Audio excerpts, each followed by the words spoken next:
right, man, we got a crowd. A few people on this evening. Eddie, you just give me the okay when we're good to go. All right, will do.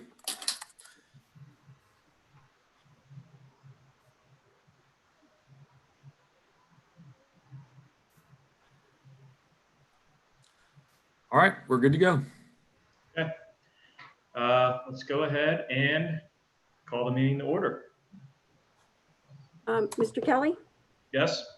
Mrs. Batchelor? Yes. And Mr. Freeman? Yes.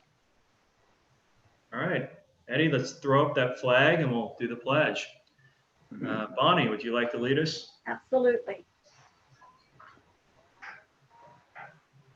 I pledge allegiance to the flag of the United States of America and to the the republic republic for which it stands, one nation, under under God, God, indivisible. indivisible, with liberty and justice for all.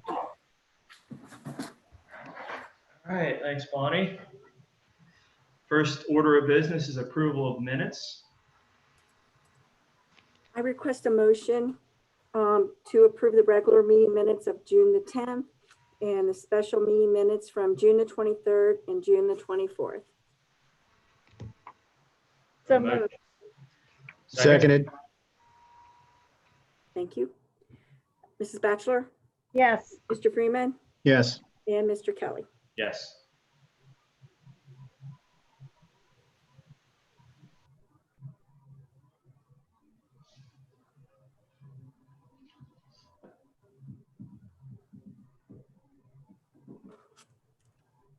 All right.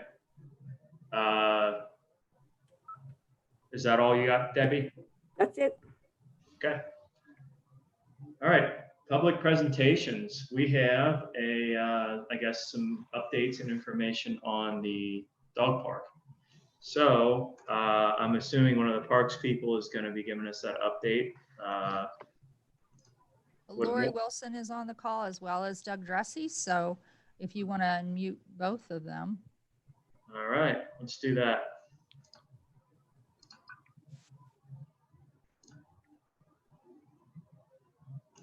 I'm here. Sorry about that. I was trying to get my stuff together. You're fine. Let's see. My first presentation to the dog park was January 2017. So that was 3.5 years ago. Since then, we have raised $15,359 for the dog park. Awesome.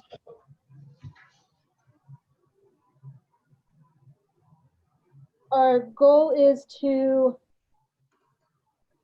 give the trustees a thorough update at the next month's meeting about our plans to move ahead with the dog park and see if we can get a approval to move ahead. Because I think we've got enough money in our budget to at least get the fencing in and the fountain. All right. So this is Doug. Just to kind of add on to that, yeah, we, with the activity going on in the park, the path project getting ready to start, we'll kind of go back to where that is planned. And again, with the funds we've raised, I think we've got enough to at least get the ball rolling on it. And we do have also Kevin Paget with KEP Electric is willing to donate the extension of the water line back to the site. So he has been a big supporter of the parks. KEP Electric donated all of the electrical work that happened there about 3 years ago with the adding of the 4 power stanchions for events, as well as upgrading the panel and the service back there as well. So they've been a big supporter. We think with the, their generous donation of the water line extension and with the funds that we have, we can at least get started with fencing so that it could potentially start being used and then continue to raise money to add elements along the way that is in the dog park master plan, such as agility equipment and that sort of thing. But we've had a lot of support in the community for the dog park, and we feel like we've, based on some estimates that we previously received, we feel like we can get the ball rolling with some fencing. So again, Lori, I just commend her for all of her efforts in really leading this from the beginning in the putting together the master plan and kind of leading all of the efforts in the fundraising. So big shout out to her for all of her efforts in that. But again, we'll put together a more comprehensive presentation for you for your August meeting to hopefully seek your approval to move forward with the funds that we've raised. Okay, thanks, Doug. All right, you guys have done a phenomenal job, all you parks people, with volunteering your time to help clean up the park and plan this whole effort with the learning center, and of course the dog park. I think I would be remiss if I didn't bring up a little bit of the ongoing maintenance and money that's going to be required to maintain some of these extra stuff that we have, in combination with a lot of the cash that we're spending out on a lot of the Village of Amelia stuff that we have to maintain and keep now, with no tax revenue coming in there. Either John Kohler or Debbie or whomever, what are your thoughts on, we put a dog park in, it's going to require some maintenance. It's going to require some, us to spend some money to maintain it. Same thing with the stage, all this stuff. So and we got the Village of Amelia we have to pay for now. Because one of their parks I know are looking for new equipment. John had stated that it's wooden and it's falling apart, I guess. You've got Grow Park up there too. You've got Sedona, and then plus all the expenses that we're putting out for the Learning Center, which, that's been almost $100,000 that we've used it from the general fund there, because the grant was only for so much money, and it's costing us more to build this Learning Center than what was anticipated. So, it's going to be tough. It's just going to be tough. I have no idea when. Loretta and I were talking about it earlier today. Really have no idea when we are going to start receiving funds from the residents up there in Amelia. Don't know. I wish I did so I could count on it, but it's going to be tight. Yeah. We probably will definitely need to move that Prestwick money. I did make the last payment to Cleninger on that. So not Prestwick, but Pierce, we'll need to use those funds in the general fund to help sustain that too. So, Well, but you did mention Prestwick, and those funds we did put into the budget to be used in the park. So to some degree, those funds will cover some of the shortfalls. But we do need to get Amelia. We need to get this thing to come through and get it finished. Done. We got evidently we've got a retention pond or something that we're being pushed to maintain too. Right. Well, yeah, it's kind of a tight situation here, particularly in the general fund and the road and bridge fund.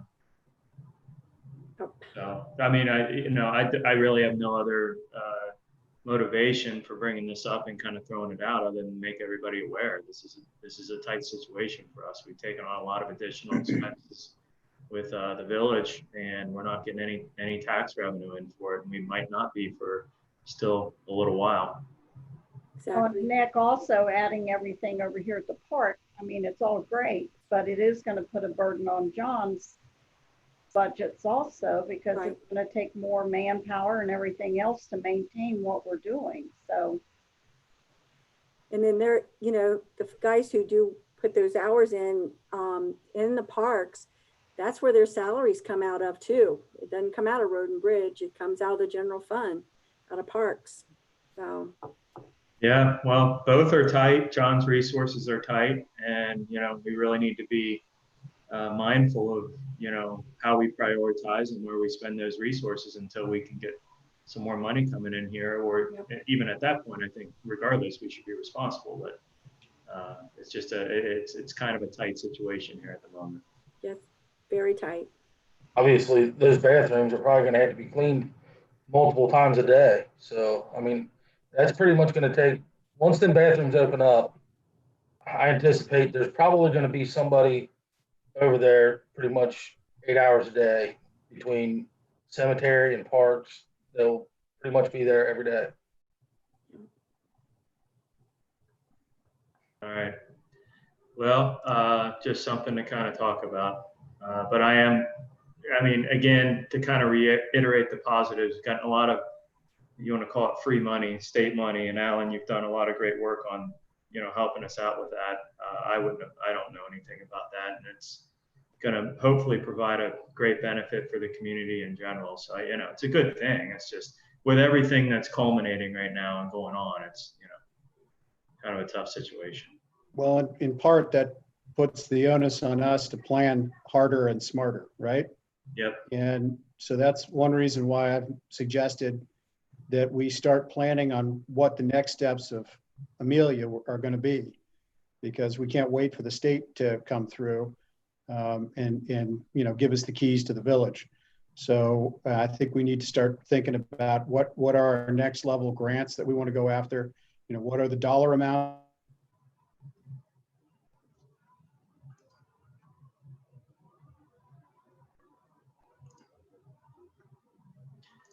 Did Alan cut out for everybody or just me? No, Everybody. everyone. He froze. Well, that's not good. We can pause the meeting for a second, maybe text him and see if he wants to sign back out and then hop back into the meeting. That might help. Eddie, if you could, please, let's pause it and figure this out.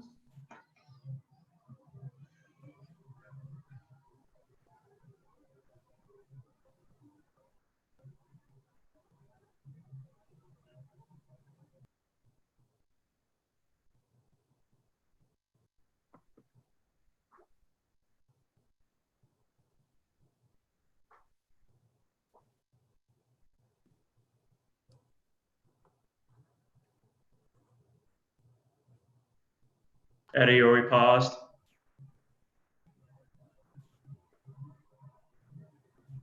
The meeting is not formally paused, but as long as everyone just kind of sits in a holding pattern, we'll be all right.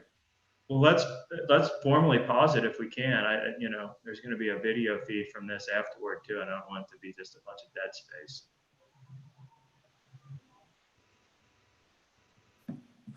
My only concern is if I drop the feed, we're going to we'll have to potentially repost the video. I'm not really sure that we can stop and restart it again.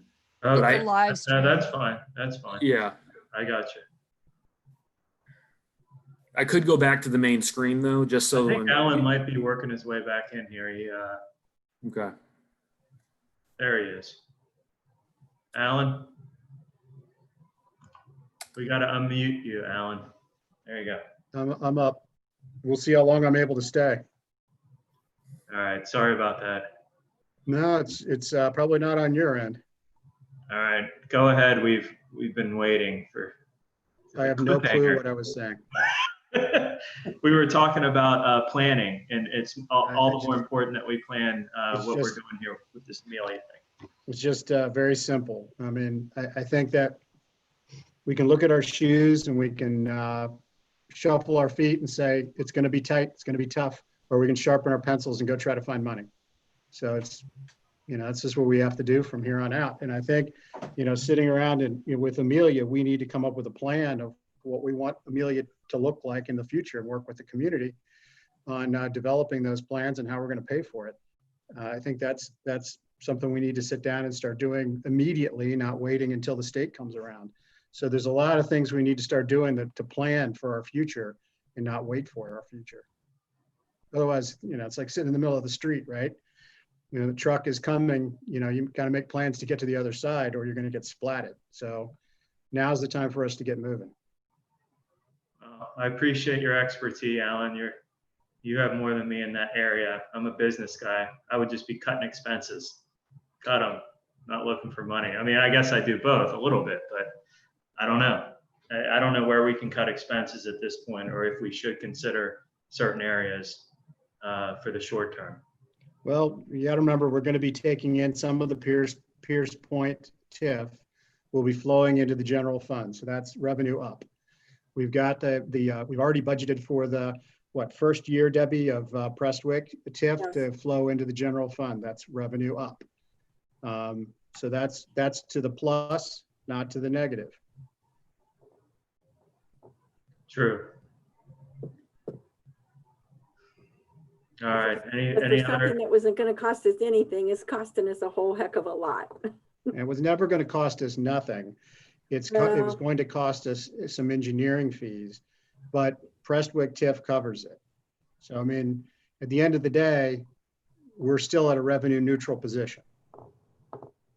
Yeah, I think it's about bridging the gap at this point, particularly what we got going on with Amelia and the attorney's fees, and essentially it drains out of the. If you really want to look at where our revenue is going, it's going into that $70-some thousand right now for legal fees and nothing more. That we didn't plan on having to spend. Yeah. Try a little bit more, closer to 100. Well, you know, that's a black hole that gets us nothing in return. I mean, at this point, we're just dumping money into a hole. Yeah, I had to do a supplemental increase into a county legal fund. So, I mean, you know, you can look at the park and say, you know, whatever you want to say, Debbie, but the truth is there's where your bleeding is. Yep. We got to get it stopped. You know, the sooner, and that maybe that segs us into a discussion with Tom about where do we stand on the declaratory judgment, because the sooner we get that done, the faster we can start dismantling the legal team. This should have been done quickly, close the door by the end of June, but that didn't happen. Yeah, but if the state auditor had stuck to its original strategy, we could have had it done, by March. But instead, we get, well, never mind. We all know the sad and stupid tale. We know the story behind it, don't we? Yeah. Well, all right. Unfortunately, we're going to have to navigate our way through this, particularly from a budget perspective, through the next few months. It's going to be the most difficult time. Well, my main purpose is it's a public meeting. Let's let everybody in on kind of some of the challenges that we are dealing with here at the moment. Opportunities. All right. Anything else on this topic? Okie doke. That segues into Ms. Dunnigan, Jane Dunnigan, to address the trustees. Is Jane on this evening? Can you hear me? Yes, I'm here. All right, Jane. Here's the deal. We have discussed a large portion of this situation in the last meeting. So the only thing I would ask, and if you want to give us an update or whatever you'd like to say, our kind of goal is to revisit. We've had some time to reassess and kind of gather a little bit more new information, but I don't want to plow back over too much old information. So the only thing I ask is that, there are people sitting in on this meeting whose time is, valuable and limited. Let's not reiterate what we've already Rehash. Okay. Yeah. I understand. You were going to discuss this, the board members, during the last month and report back something to me first, remember? We don't discuss anything as board members outside of public meetings, and we haven't had one till now. Oh, okay. Yeah. Okay. Well, basically, I think from listening to what you all said last time, I think maybe you misunderstood something. All we asked for when we first called John Kohler it was a very simple request. Is it possible or not to have a stormwater expert evaluate what was that single pooling situation in the roadway that was growing, and most specifically with ice and, during bad weather. And all we asked for was a yes or no. If it would have been a no, we wouldn't even be talking tonight. But it was definitely no answer. We still haven't gotten a yes or no answer if stormwater expert has looked at it since the work was done. That's kind of the big piece, is all we did was ask a simple question, and all this has happened from our question that was never answered. The other situation, I did send you all with everything that I wrote, and I know you've obviously read it because I did a lot of rehashing to put the story together. But in the information that I gave you with the 14 photos, there's a lot of damaging going on to our property, obviously to the easement where the work was done. But the water is flowing more and more into our easement or into our property, and it is now causing damage, very visible damage to our catch basin on our property. That catch basin, and I know people had different thoughts about it, we attended a meeting in front of our house as the house was being built, and we were told by the Claremont County engineer rep or whoever was there from Claremont County Engineering and our builder and several other men that were there, that we absolutely had to have that catch basin put exactly where it was to catch all the water coming down from that steep hill that our house sits back from. And also because the only place the driveway could go is where it is, all the water coming off of that driveway. What's happening now is the toe of the inclined plane of that hill is being cut off. And from my single course in geology at UC years ago, when you cut off the toe of an inclined plane, you just destabilize that hill. And that's what's happening. That will happen. It'll continue to happen. And that's happening with what's going on right now. And when it does rain, and I got tickled by somebody that said basically it only happens when it rains. Of course, that's when it happens, when it rains. But anyway, it actually flows now because of that slant. It flows right off, just like a little river, right off the roadway coming down the hill and just right across, because our land now, well, the easement land and in our property now is getting lowered by all that water. So it looks like a river coming off the roadway right toward our property and then into the catch basin. The catch basin is getting deeper and wider every time it rains hard. And it's a problem. It's a serious problem. What we're asking is that just what we've asked, before, that stormwater professional engineering folks come in and evaluate what's going on, do all the necessary measurements, do all of the site and also the whole area to determine what's going to happen if work is done, if certain work is done. We really need to have professionals do that and professionals actually do the work and get people in that actually know what they're doing, that they're businesses, companies, individuals even, that know how to do it and they have the capacities to do it, have the background to do it, have the reputations to do it. And it'll even give us a guarantee. A lot of the people I talked to, you remember back in I guess it was the February meeting, we were going to present all this. And right before the meeting, we were told that the township was going to work with us on planning. And when that happened, I came to the meeting and I said we would table it because we had gotten that good news. Well, Loretta was sent me an email because I asked for it, that I could go out and do, some of the work on behalf of both of us. And I did. I talked to multiple companies that can do the work. Every single one of them said to me that we would have to get we'd have to have drawings like from an engineer, a stormwater professional, before they would do it. That's how they do work based on that. And so I gave Loretta all that information. And then when we found out that well, I already knew it, the man that did the engineer that did the assessment that we paid for, he could not do any follow-up because the kind of practice he has, he's a single practitioner, an engineer, stormwater engineer.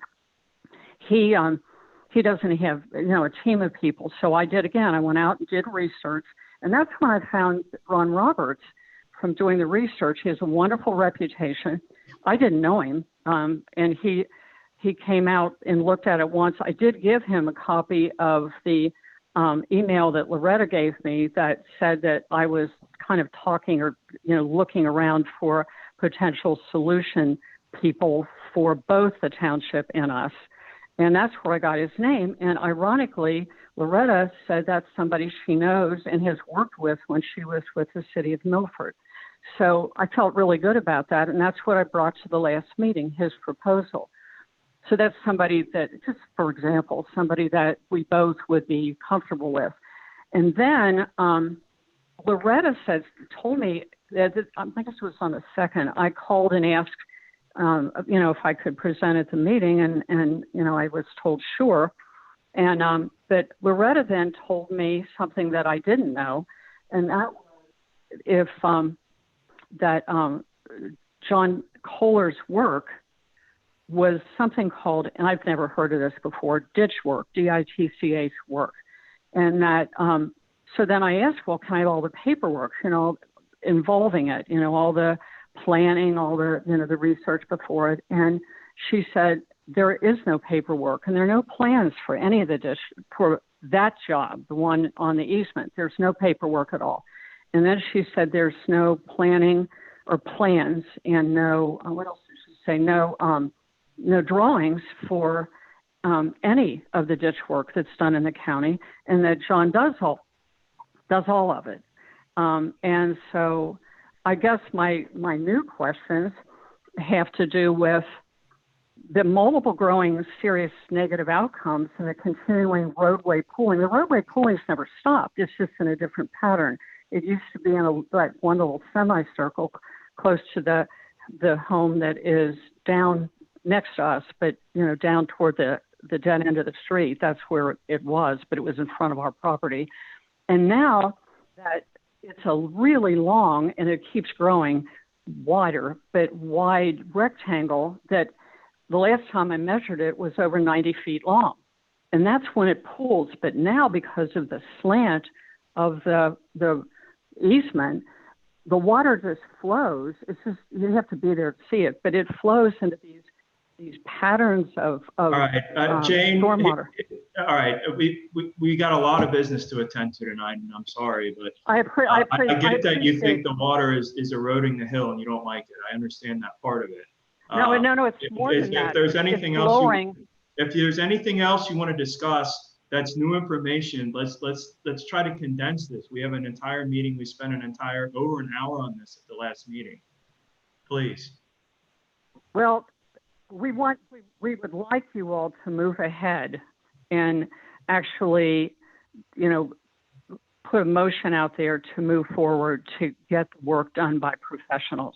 And will you put everything that I wrote to all of you? Will that be in the minutes or in the records of this meeting?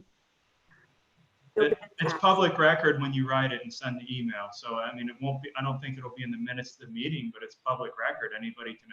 It'll be public record that anybody can see.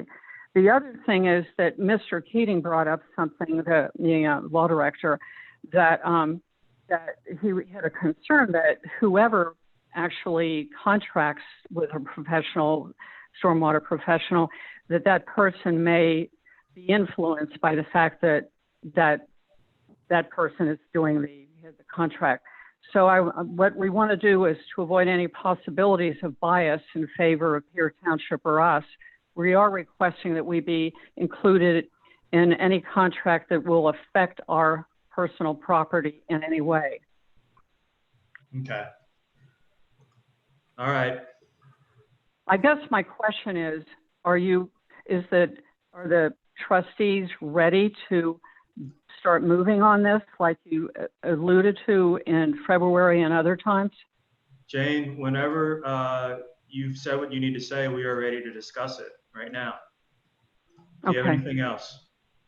Well, I know you've mentioned something, Loretta mentioned something in the phone call about working with your, I think the Ohio Township Association with your insurance. Okay, well, let's go ahead and we're going to go ahead and discuss the issue. You brought up a lot of points about, you know, the drainage and the hill and the situation as it sits. And I think as trustees, we just need to discuss that and decide what direction we might want to head in. Bonnie or Alan, do you guys have anything? Nick, can I ask a question of Mr. Keating?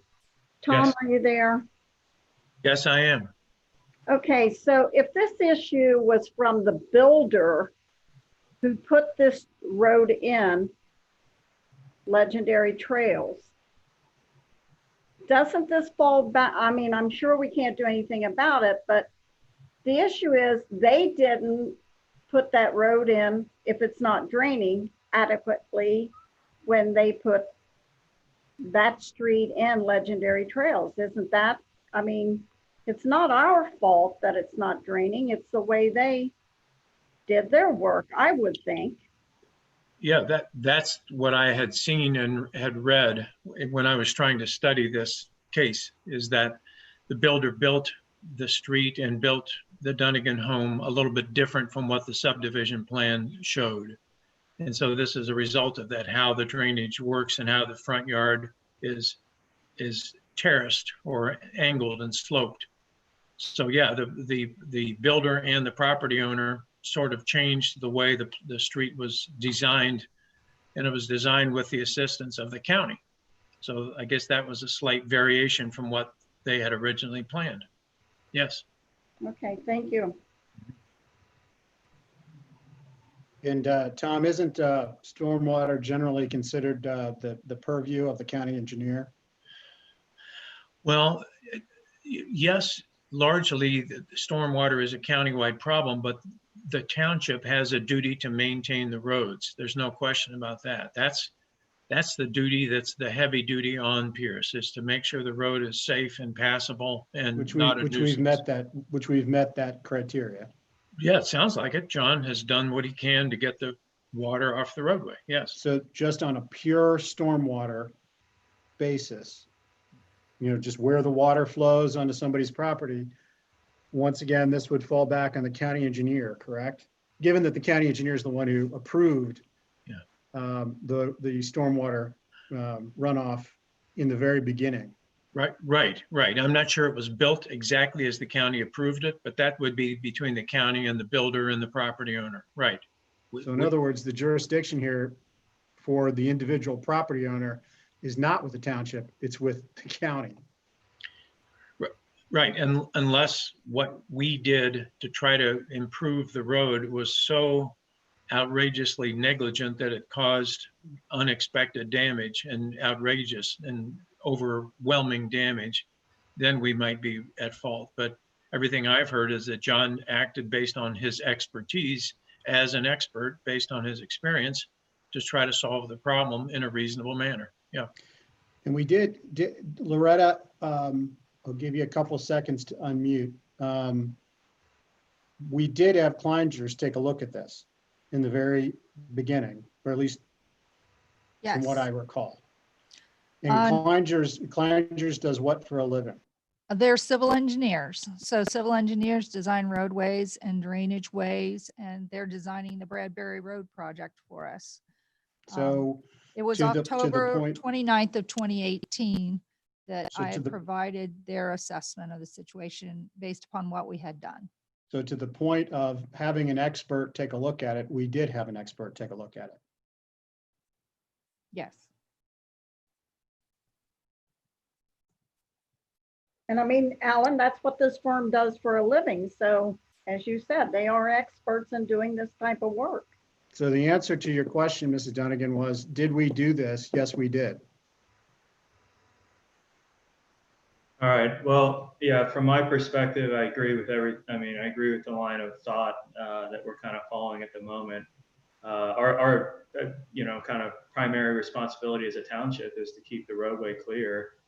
We've talked to 2 to 3 homeowners, I think 3 homeowners that are located back behind Miss Dunnigan, i.e. people that would be driving past or over that area, and none of them have expressed any kind of concern with, standing water or ice or anything like that in that area. So, again, we just got done going over the budget and how tight everything is, our road and bridge, our general fund. And really, I think in my mind, I'm looking at a fair application of the rules, a fair application of where we spend money and what, making sure that we apply our processes consistently. And I don't see anything out of the norm in regards to what John did or what kind of process that we followed in regards to this current situation. I understand Ms. Dunnigan isn't happy, but I really don't see reasonably from a fair perspective what more as a township we could do.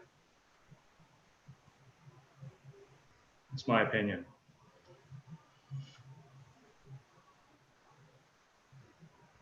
So we want to see some closure to this issue. What do we need? Do we want to push this over to our insurance perhaps? Let them, if this is an issue that Ms. Dunnigan is clearly not happy with, and I'm sure is not happy with now as we speak, where do we go next with this? What do we do? This is Tom here. I believe that Loretta has made contact with our insurance company and informed them of this issue. Where it goes from here is between the Dunnigans and the insurance company. Do we need a motion of any sort as to where to proceed from here? No, not unless you want to go in a certain route, unless you want to take certain action. But if you choose to not do any action, then you don't need a motion to do nothing. Thoughts, Bonnie Allen?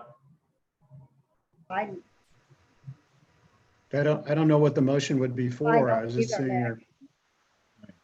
Right. I mean, if they've talked to the insurance company, I think it is up to them to talk with the Dunnigans and decide if they think that there's any damage on our part for them to even speak about. I would recommend that perhaps Mrs. Dunnigan reach out to the county engineer and have their experts come out and take a look at it. Okay.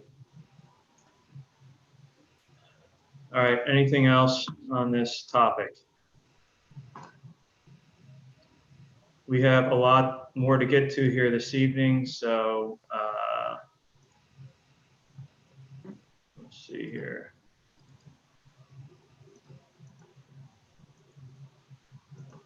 Is Miss Dunnigan still on the call? I'll just throw it out. Anybody else who has any comments on this particular topic, if you could raise your hand using the participant panel at the bottom or *9 if you're on a phone.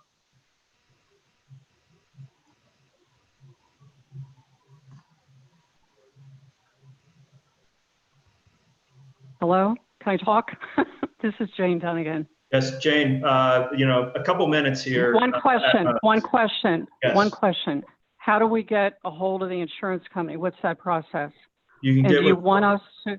you can get with Loretta and she will help you out with that. She will walk you through. But personally, before you do that, I would talk to the county engineer.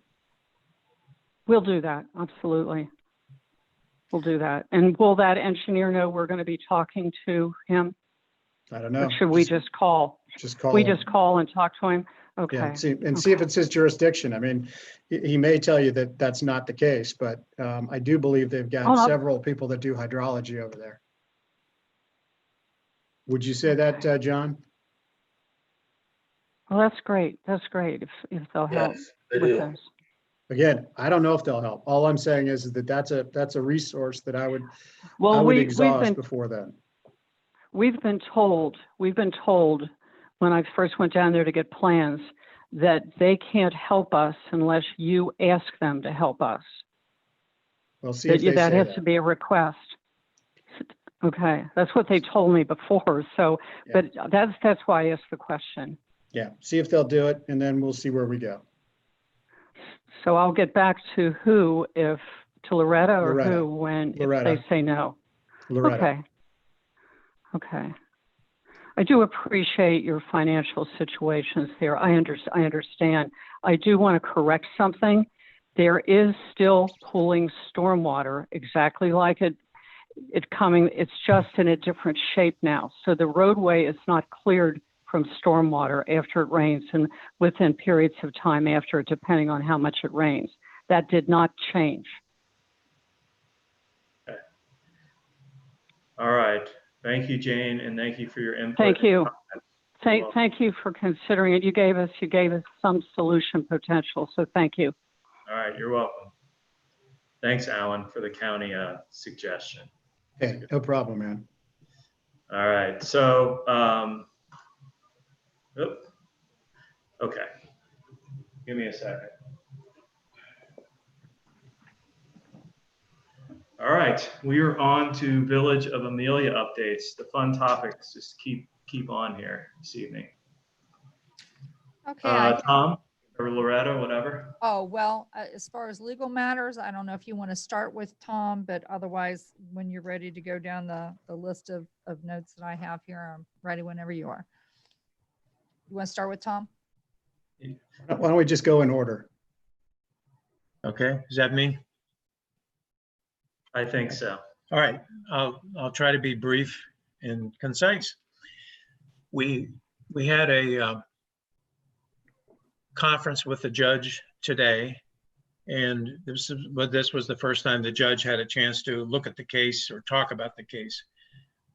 The things that were decided are the following. Number one, the plaintiff, which is the village, the dissolving Village of Amelia, they will file a motion for summary judgment, meaning judgment on the pleadings without the need for a trial. They will file that in approximately 30 days. Number two, the defendants, the people who were elected by the citizens who are not now in office, which we'll call the defendants, they will have another 30 days to file a reply to the motion for summary judgment. And secondly, they will file their own motion for summary judgment based on what their counterclaim says. So we will have dueling summary judgment motions filed by the plaintiff village and by the defendants, the elected officials who weren't allowed to be seated. So that will put it in front of the judge to make a decision based on the input of both sides. Both the law director of Batavia Township and I told the judge we had no interest in participating in those motions at all. We don't want to spend township time participating in those motions. They should be able to handle it on their own. The next time the judge wants to hear from all of us, if the case isn't resolved before then, is in the beginning of October. So when you count your months, you go October, your August, September, October. So we're now thinking 2+ months out. And that would make sense if you do the timing based on when each side will be filing their motion for summary judgment. The question also came up in this discussion about mediation, and I had been sort of suggesting that the parties should sit down and try to mediate this, try to get it resolved, try to work it out like, mature people that can solve problems. And the feedback that was given to the judge is that no, mediation is not going to work. This came primarily from the village. The village felt like there's nothing to be mediated. Either the outgoing officials are to be seated or the incoming officials are to be seated. There's no middle ground. There's no gray area. Yes. Sorry, but real quick, who is the village? Who is the village at this point, and what kind of pull or weight do they hold to respond to this and dictate and nudge around the direction of the process at this point? Well, that's almost an impossible question, except I guess the best answer is the village is the 3 officials that the state auditor told us from day one would be representing the village, which is the law firm that represents them, the fiscal officer, and the quote administrator, unquote, who is the former mayor. So that's who the village is. They supposedly have the village's best interests at heart. At least that's the way the theory is for this. So my answer to your very good question is that's the village, the three people who were ordered by the state auditor to represent the village. And essentially, Nick, they had no power until March, when legal counsel for the state auditor decided that the village still existed, which heretofore we did not believe they did. So the state auditor breathed life into an entity that did not exist, Right. but Okay. now Yeah, does. that's a good way to describe it. And subsequent feedback from the state auditor has been that same tenor, that same tone, which is the village does still exist. The village has to accept or receive income tax, and it has to settle claims, and it has to pay debts. And Gave they've it back still, its power But yeah, right. but without any juris. I mean, they don't have meetings, they don't have oversight, they just have power. Right. Well, right. And that's why they have to have meetings, because the state auditor has given the opinion that these three administrative officials cannot really decide anything in a final manner unless there are the meetings that the state statute seems to hint at, or the state auditor feels strongly about, that there have to be meetings of some council. But Tom, So- they are having influence. They're pushing back on our ability to mitigate this issue right now. So Yes. they don't have any authority to do that. They haven't been voting or having, like Alan said, having public meetings, anything. And this group of three people that consist of an ex-mayor who was voted out months ago, some attorney that I guess we're essentially paying because all the money's coming out of our pocket, and whomever else is deciding this. At this point, digging their heels in and holding up this process. What can we do about this? What's your opinion on this? Well, my strongest opinion is you can't do anything about it. You have to just sit in the seat in the roller coaster that you've been placed on, and you have to ride till the ride's over. I literally can't think of anything to do other than, if I told you there were things we could do, I think it would be wasting the Pierce Township's money to do it. But So Tom, let me ask you. So the monies that we're paying Mayor Hart, well, the former Mayor Hart, Might and as well call him Mayor Hart because he still has the authority. well, I was trying to be, okay. But anyway, the monies that we're paying them is coming out of the Village of Amelia's budget that we could have used to pay down debt. Is that correct? yes, Or to compensate for the services and everything that we're bridging the gap on right now that we just got done talking about in relation to our budget. But here's the good thing. This is good news. The earnings tax is still in place while all of these legal wranglings take place. So there's the people who, that they voted the tax out, they're still paying the damn tax. right. Yes, no question. Yes. So, I'm sure glad we're the guinea pigs on this. So if any other village sometime down the road decides to do it, they don't have to waste 6 months of finagling through all of this and being told one thing and then 4 months later put a stop to it. Nope, it's not the way you're doing it. But yeah. like Debbie said, in the meantime, how much have we, nothing against you, Tom, but how much have we wasted in attorney fees, us, Batavia Township, and have really nothing to show for it? Right, right. Good question. I think what you would do all over again is you would file a declaratory judgment on the first day that you find what the election results are and put it in the lap of the court right from day one, because then you know you'll have one answer and only one answer. People would be bound by what they tell you. But people don't like to do that when they hear that there's a village dissolving. They don't like to run to court, get a judge to get involved. I mean, it's frustrating for us, two townships, but it's also more so frustrating for the people who voted to dissolve. And here we sit, how many months later, and it feels like we've gone nowhere with this. Right. Yeah. And it's very frustrating for the lawyers who are involved because they feel like they're doing their best and they can't point to the results that they thought would be much more quickly achieved. There was something else I wanted to tell you about today's. I'm sorry. I know you mentioned we don't want to spend money on that, but I just find it hard to believe that, well, I don't say that, that's probably a poor choice of words. I'm frustrated that there's not anything that we can do about this, particularly with the three people that are making decisions that are impacting the flow of how things are going at this point. Whomever is allowing them to sit in the position of making those decisions could have the potential to have a lawsuit launched against them, correct? Potentially, yeah.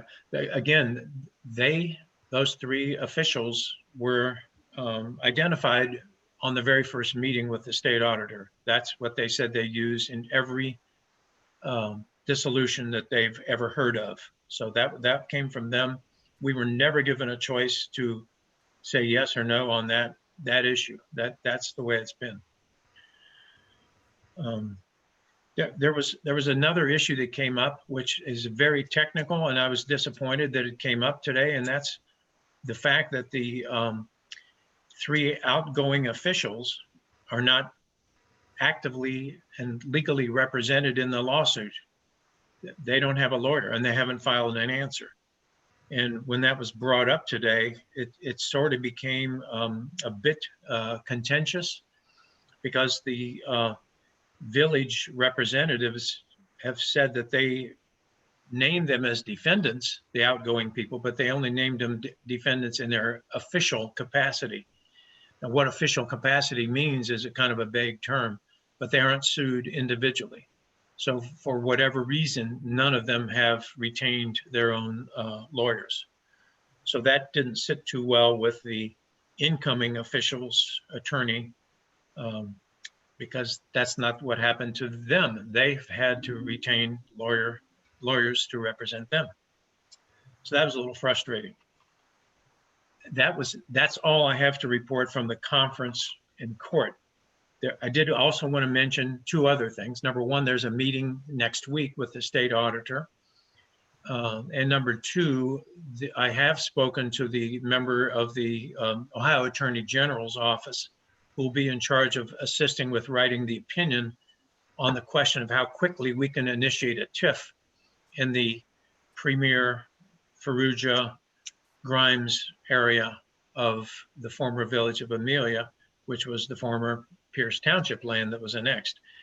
And that person I spoke to is very understanding, very open to discussion, and completely understands where we're coming from, why we need this TIF potentially. And they promised to try to put it on the highest level of speed to get an answer from the Attorney General's office to us. So that was a good conversation. And I think that's it, unless Loretta has other things. Well, all right, real quick, Tom. So the frustration, backing up a little bit to the, I guess stems from the fact that there's a guy that got voted out months ago. That's his attorney's fees are essentially being paid for. He's essentially being defended with taxpayer money. Is that? Yes. And he's getting paid. Yes, true. Yep. All right. All right. Well, yeah, I don't know. I wish we had a little more influence or a little more control of this situation. I don't know what else to say. Yeah, I understand. That's something that's been stripped away from us since the beginning of this process. In the beginning, we were told we had significant control over it. Now we're told that that's been taken away. Remember when we were told that the auditor's office was only an advisory role? Yes. We're being told that all the time. Yes, that's a repeat. I don't like their advice. Right. Yeah, well, tough. Yeah. Yeah. Can I get another opinion? No. Right. Yes. All right. All right. Loretta, do you have anything to add? Not on the legal side. I can just go down quickly the list, and we have some a resolution and a motion that comes later in the agenda related to the assets of Amelia. Should I go ahead and Yeah. proceed? All right. Yep. So Adele Evans, the administrator of Batavia Township, and myself have been working very closely, focusing on the large assets, the vehicles, and some larger pieces of equipment to determine if there's any benefit to either of our communities to retain those items, or if there are items that neither one of us can use, and we would want to put that on the internet auction process that we have. So Batavia Township had their meeting last night. They had drafted and shared with us the resolution that they had used, just so that you know, by the time it's actually signed, there was a typo, Adele told me today, on the number on the resolution. We'll put the actual date on it for signature. But we have listed there the items that we want to retain and the items that we're not interested in. And for the items that are retained by Batavia Township and Pierce Township, we are also documenting proof for the audit that we feel it's 35%, 65% distribution based upon values. What we did to determine values is that Laura actually in the office consulting with, what the details were on each vehicle, went to a few different sources, and she came up with values. And then independently, without seeing our values, Batavia Township did the same thing.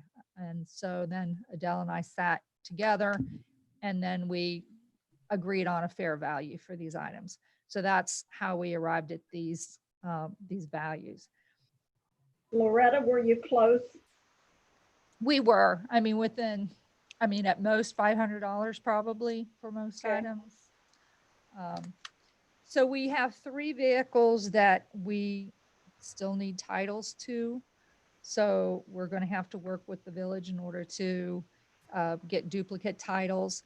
Then all of these items have to be titled to both townships, and then properly then assigned for either the sale or the retention of those items. So Loretta, when it comes to getting the titles for those vehicles, shouldn't that be the responsibility of the administrator for Amelia to do that?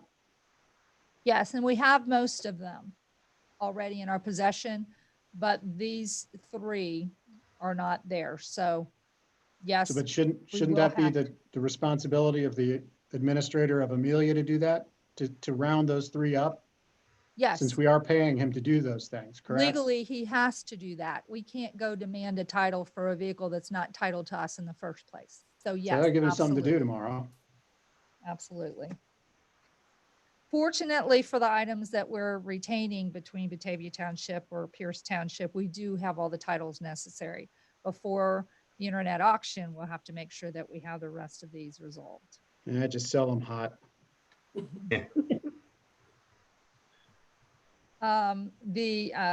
We reported this last time that we're having the vacant parcels appraised at this point in time, and that was a consultant's proposal that was accepted by both Pierce and Batavia Township. So we're still waiting for that information. The next item, actually, I will pass on to Eddie to give you an update related to the zoning and Amelia and the hearing process.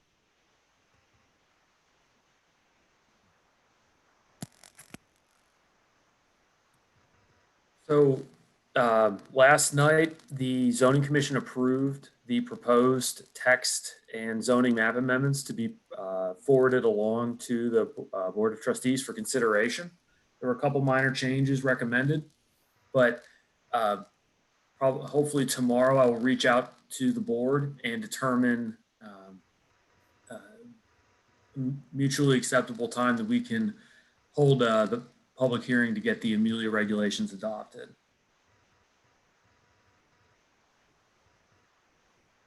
So we're essentially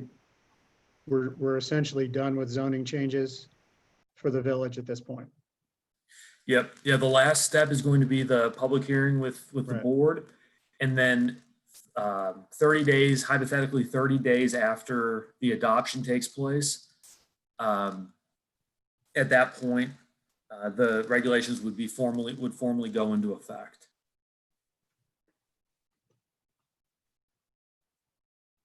Now, how did, just as a follow-up, and it's a little bit unrelated, but somewhat related, we had a couple of amendments that we allowed, to, not amendments, but there were several projects that we considered allowing them to move forward, particularly that the guy that was trying to do a mechanic's shop out of his place.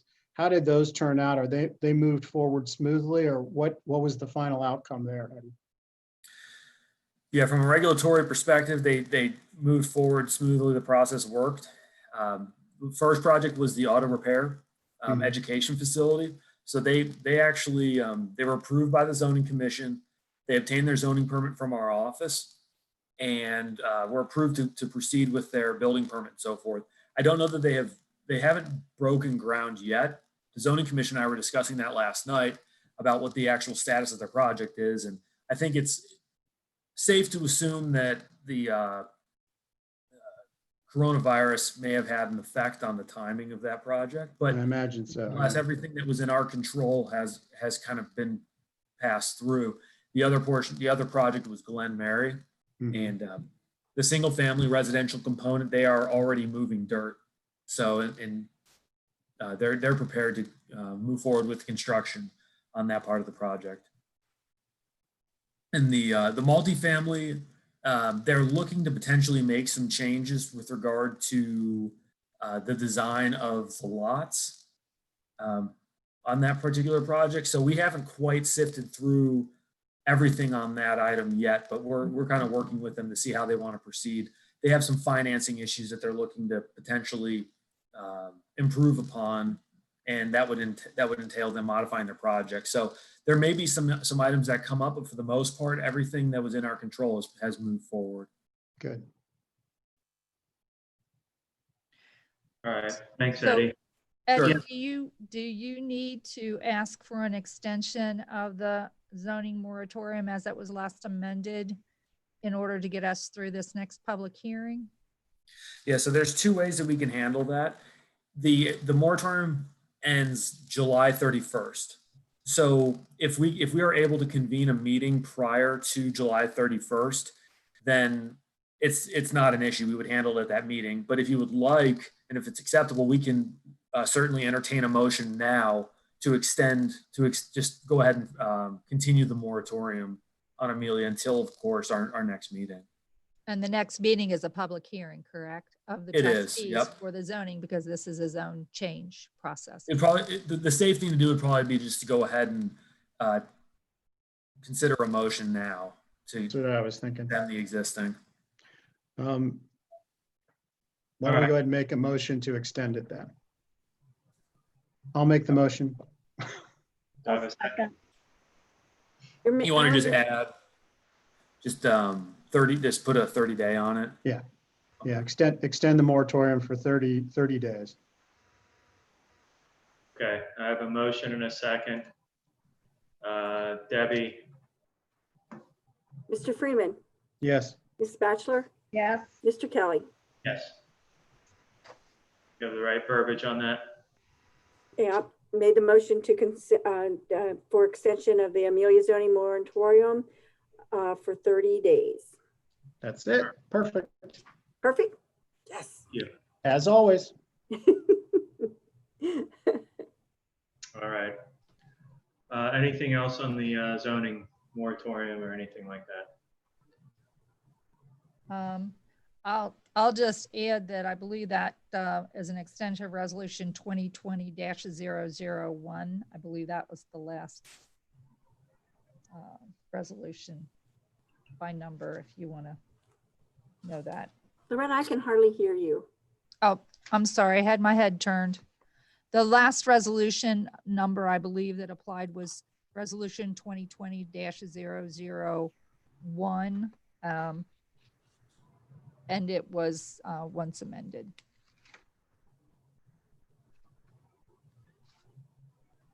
Okay, let's go ahead and pause real quick, see if we have any public participation. Well, let's go this last topic and then we'll pause for any kind of public input.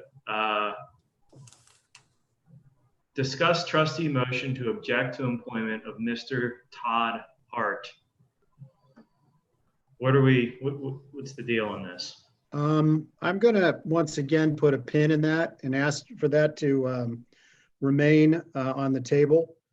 There are some other additional items. I may come back and provide you with a different motion at our next board meeting or next possible meeting. All right.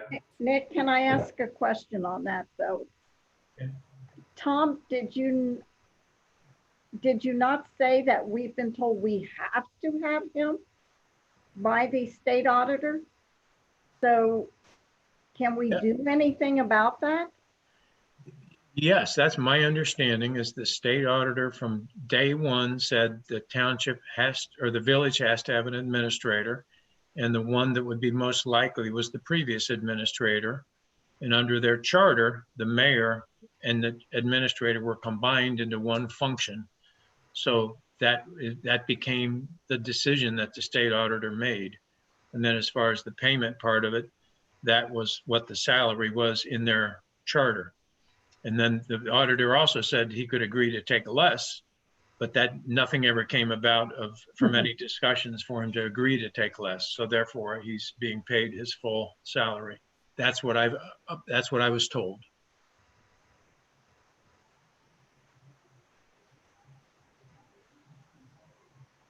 Well, did somebody ask him to take less? Why can't somebody ask him to take less? Has anybody officially asked him to take less? Well, both parties, Batavia and Pierce, strongly worded a salary number, which apparently the state auditor just blew right by and ignored.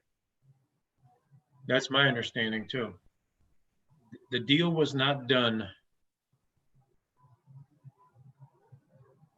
So there's a whole lot of fun that the state auditor is having at our expense. But again, there's a couple of things I'd like to run to the ground that Tom and I talked about earlier today that I'd like to get to the bottom of before I recirculate this particular motion. Fair enough. Let's table that till the next meeting. All right, I got a couple hands raised. I'm not sure in which order they were raised, so I'm going to just go from the top down, and I will start with Renee. Renee, you're unmuted. Hey, everybody. Can you hear me? Yep. Okay. First off, I cannot tell you how infuriated I am that Your dog. well, yeah, they're infuriated too. Because I have not spoke to my attorney today. So Tom, thank you for the brief. I swear I don't understand how this man continues to get away with this stuff. We did not do this for this earnings tax to continue now till October, which, you know, we thought this was going to be done in June. And from what I've heard, or, you know, that the village was supposed to kind of go along with what we were asking, is what I understood that the first meeting with you, Tom, and the other attorneys were. And now they're putting up a fight, and the only one winning here is Todd and the law firm that Kathleen Ryan belongs to. Because I was asked, I got a phone call from the attorney because her contract is up. Her contract was up June 1st, or July 1st, I'm sorry. Her contract was up July 1st. We were asked if we had any issue with her continuing with past that contract date. And we said we didn't have a problem because otherwise they were going to have to find another solicitor. which would have then in turn taken even more time. So my question is now, do I tell them, do I go back to the attorney and say, we don't want her? And they don't have an attorney? Because why are they representing Todd and the other three? Why do they have to not pay for an attorney when I have to pay for an attorney? Tim has to pay for an attorney. Don has to pay for an attorney to get done what is right. And when the residents find out that they're going to have to continue to pay this tax, probably into next year, it's sounding like, it's just not, not good for anybody. And I can't say that I think a lot of residents are going to pay. That's the other problem. Most people, the RETA bills just went out for the half a year. And this continues to baffle me. And I feel like I have to apologize to you guys for trying to do what's right, because this continues to be a burden not only on you and Batavia, but on us. I don't have a job. I lost my job, and this continues to screw the residents of Amelia over and over and over again. And who do we tell enough is enough?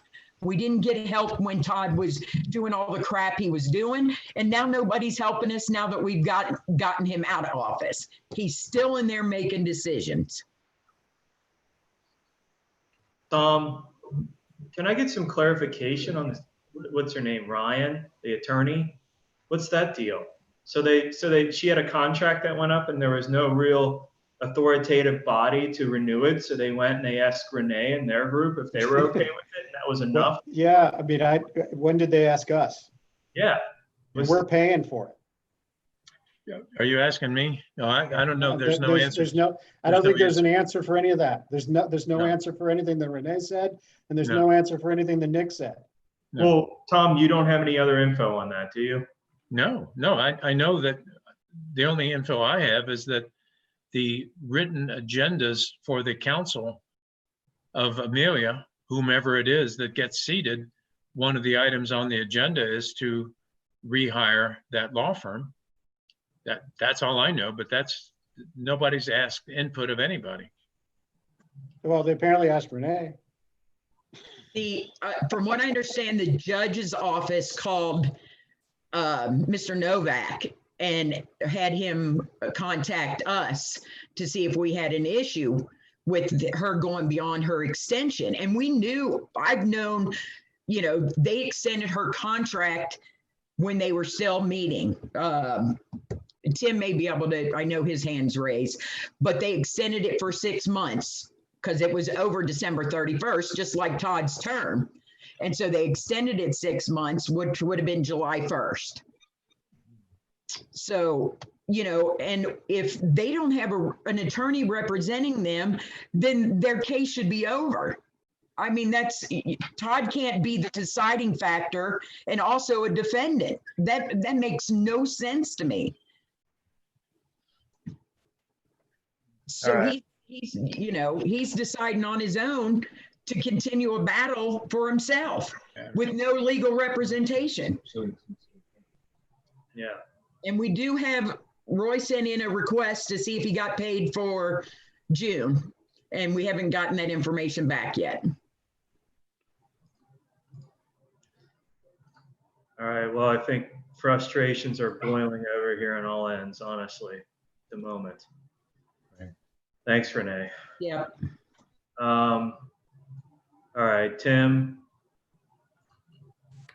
I went ahead and unmuted you. All right. Good evening, guys. Actually, Renee said a lot that I was going to, but she is correct. Just to give you clarification, this is something I was working on. Kathleen Ryan's contract was from January 1, 2019 and it was a 1-year contract. At the point of dissolution, she wanted to extend her contract, and the council before the vote ended up extending that contract. Well, the extension reads that it's at a 6-month interval for the first round. So that would have gave her, like Renee said, till July 1. Then it would go after that in a year at a time. Well, I was doing records requests trying to confirm all this information, and Kathleen or the village wouldn't respond back to me in any way saying that was correct, or I was asking for a contract, copy of her contract, which was a resolution. I've always found in the past, a contract for, for services was an ordinance, not a resolution. And so looking at the resolution back in 2018, it did state for a 1-year contract. But with Kathleen, being carried over until another attorney can be put in place at the point of win counsel, hopefully it's myself, Renee, and Don.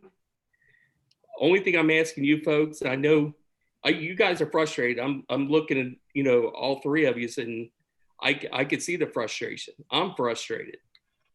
And this never should have taken this long.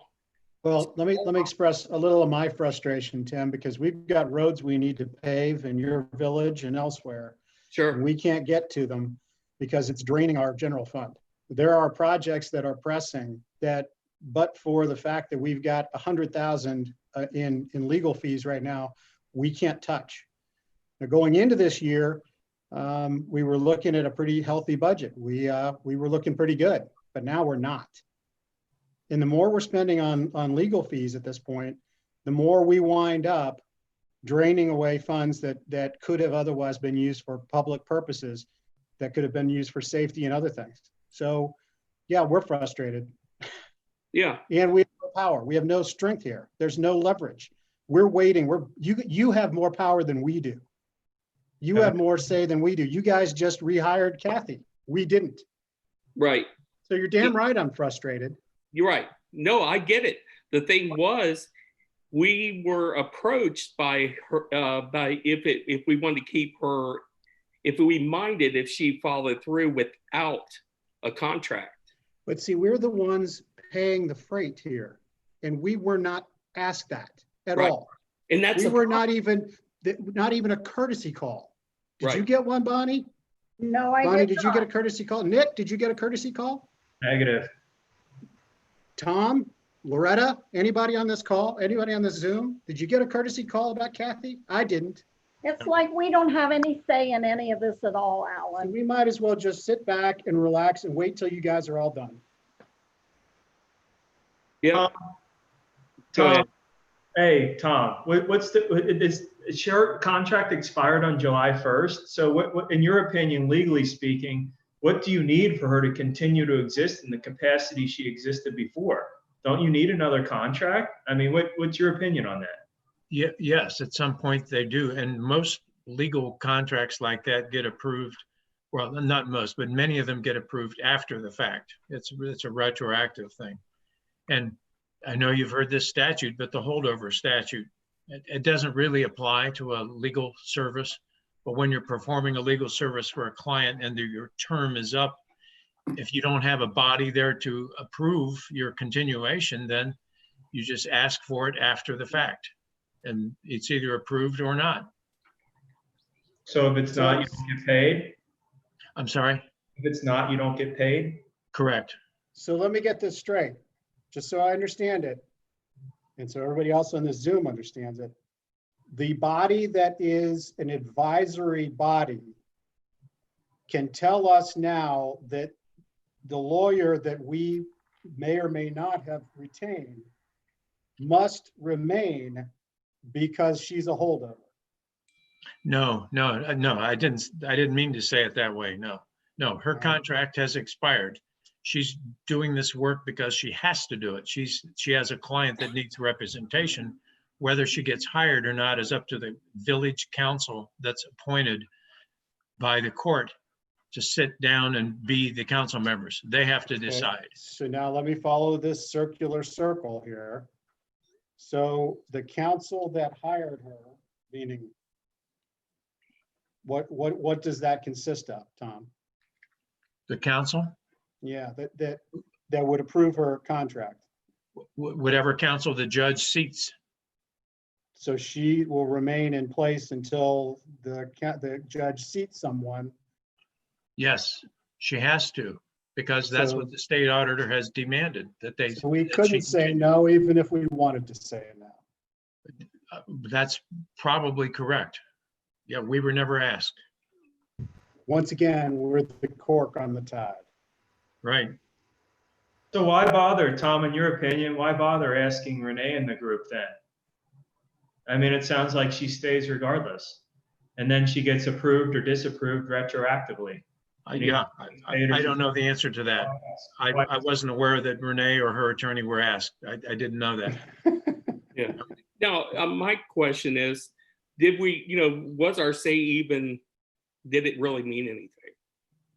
Well, Doesn't honestly, sound like it. but yeah, maybe they're just taking the temperature in the room, but from a formality standpoint, it doesn't sound like it. It doesn't sound like it, no. I heard, Tom saying that the next meeting could be October. I mean, how far do we have to keep kicking this can? I mean, I don't think this is a real tough decision. And I think we need to do what's right based on how the voters voted. But Tim, here's the thing I'm going to suggest to you. Then perhaps you should talk to your attorney and suggest mediation. All the mediation? Okay. Well, let me, like I said, we've not gotten an update as of what transpired today. No. Now, I'm not suggesting that your lawyer was opposed to mediation. I'm not No. saying that. Right. I'm suggesting that perhaps if many parties other than just Kathy are pushing, because she's pushing against it. But Right. if those other parties are all pushing for mediation, you can always still do the motions. You can still do all that fun stuff, but just get a mediation date sooner. Sure. I mean, I'll be honest, we proposed a compromise back in May. Sure. Or April, and it was shot down by the state auditor's office. So Sure. who Now, knows? my question for Tom is, and I brought this up over 30 days ago. How can she, as in Kathleen Ryan, who is overseeing the village as a solicitor, be Todd Hart and the two outgoing members of council? So in other words, at the point when there had to be information answered to Judge Brock and the courts, she was asking the questions and answering the questions. Does that make sense? You see what I'm saying? In other words, she was she put the complaint in or the motion in, but then Todd Hart and the other two don't have an attorney. So how can she play both roles? And that's what frustrates me, is the only reason we're in the position we are right now is we had to go get ourselves an attorney. Well, here's my answer. Answer number one is I'm not quite sure how that's happening. I was a little surprised to see that. That's Sure. number one. Number two is what we were told is that the outgoing officials are only included in this case as in their official capacity. In other words, Todd wasn't sued as a person, but as a mayor/administrator, and the other two council members were sued as council members. And what difference that makes, I'm not sure. Sure. Okay. Yeah, that's what's always kind of made our, our head spin, because how can you play both roles? So anyway, that's all I had to say. Renee pretty much said the other parts that was on my mind, but listen, I know it's frustrating. I'm looking at all three of you right now. We're frustrated. You're frustrated. We want this thing to all to come up, complete, but, I was hoping this thing would be wrapped up, like Renee said, in June. And I never suspected it would take this long to get a decision. Right. All right. Thank you, Tim. All right. We got one more raised hand. Pete, I've asked to unmute. There we go. Pete, go ahead. Okay, good evening. I have a quick question. Is there a finite period of time during which the earnings tax can be collected, or not? No, Who will choose to terminate that, or how will that be terminated? once the village is terminated, then it terminates the tax. Okay, And according to the state auditor, the only entity that can terminate it beforehand would be the village council of Amelia, which we thought had been terminated in November of 2019. But unfortunately, in March of 2020, we found out they, like the undead, are still walking among us. okay, thank you. Thanks, Pete. All right, let's see here. Any other raised hands?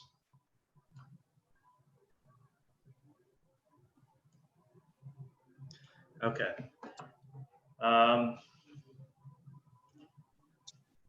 Any other input from Bonnie or Alan before we move on? No. All right. Man, this is just a fun itinerary. On the green update, I don't think we probably have anything here. Eddie or Chief Bachman, do you guys have anything? I mean, we pretty much ran this into the ground at the last meeting. Yeah, the only update we have is, and Chief Wright could probably speak to this a little bit better because I've been kind of stuck at home having to work. But I've been advised that the washing machines have been removed off of the second story there. But the good news is, Balcony. the good news is they're on my deck, so it's okay. Yeah. Yeah. No one sees your deck. There's no goal. But otherwise, next step, we're going to be having a meeting in September, which we'll reach out when we get closer to get everyone scheduled. So that's all I've got. Thanks, Eddie. Chief, you got anything? This is Craig. I did talk to management earlier this week. The plywood issue has been resolved. That was securing the building for the most part. Craig, you're coming through pretty faint, your audio there. Is this any better? Oh, Yep. yeah. Okay. So much better. Thank you. I talked to representatives over there. Most of the plywood has been removed. There's still a few windows or doors on the rear of the building. The glass is being replaced currently, and they anticipate to have that done by the end of this week. So all of the plywood should be removed. That is all I have. Thank you, sir. Thank you. That's progress, at least. All right. Chief Bachman, anything? All right. Let's go ahead and move on to the Learning Center update. Whoever wants to speak on that. Somewhere Loretta? between John and I, I'll first say that as I reported here, and you can see already that they open cut the trench for the sewer line preparation, and that's what they're working diligently on right now. They have sent us samples for lighting. There's some samples that were delivered here last Friday, and I don't know where they went, for selection of the mortar colors.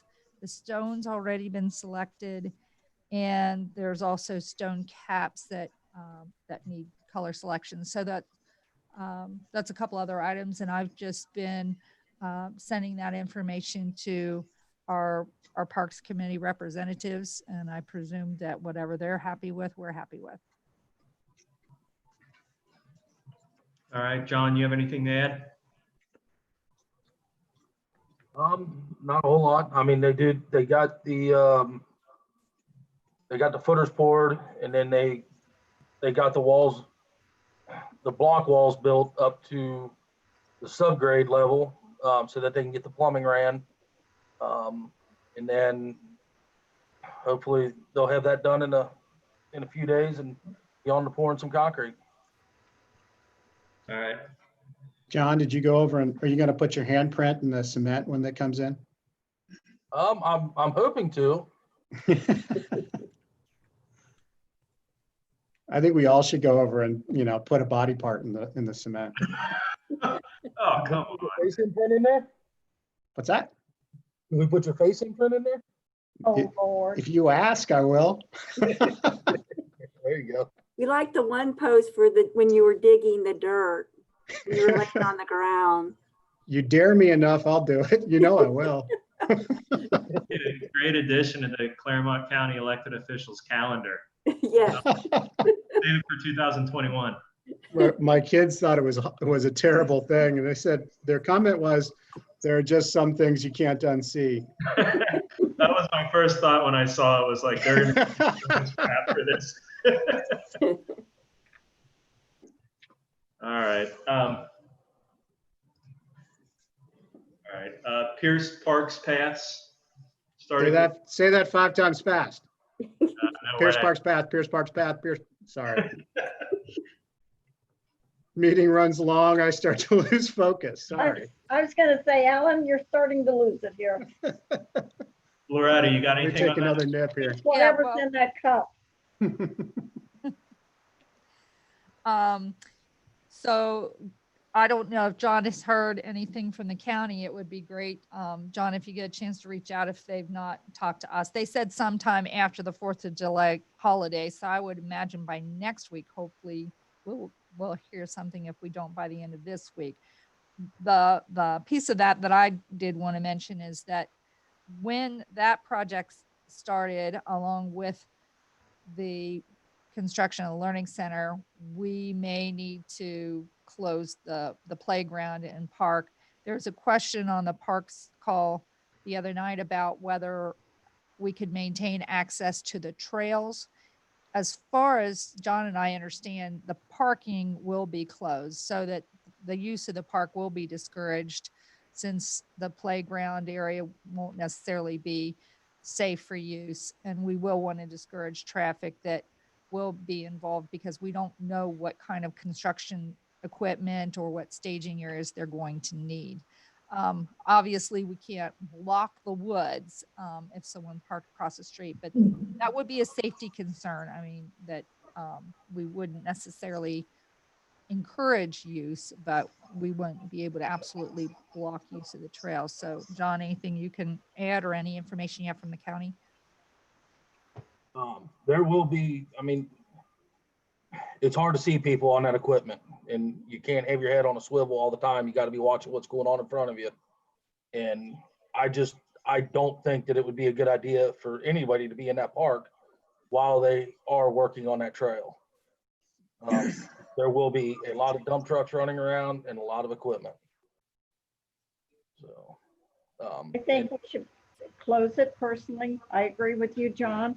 And whatever signage we can get up, large signage, so that people see it, and put it out on our Facebook page and everything, so that people know that due to the construction, sorry for the inconvenience, but it has to be closed for safety purposes. I think it should be, because, I mean, as you know, any kid can get away from a parent in no time. Absolutely. They're attracted to equipment. And Well, they're fascinated by it also, yes. Young kids. Yep. I just think that it would be a very wise move to just close that whole side of that park down. Mm-hmm. I agree with you. I'm in agreement. Okay, so John's in charge of signage and communicating also with the county to find out if we don't hear from them by the end of this week, contact them next week to see where they stand on getting started.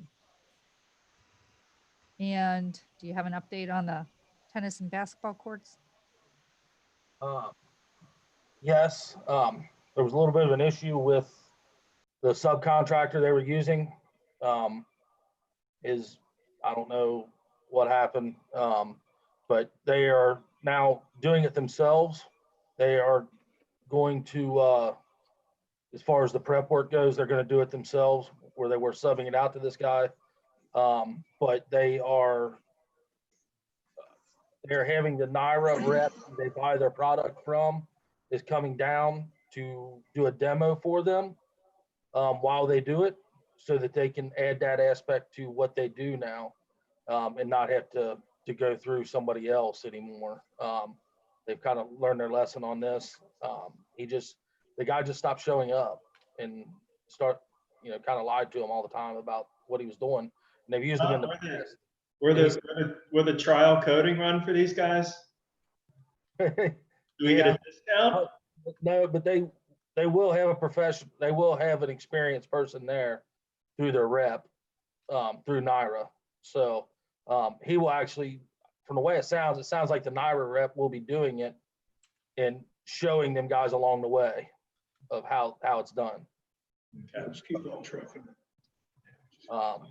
But yeah, it basically, we're going to get the same system at this point as what the higher bids that we got that didn't get accepted, because we're getting that same product.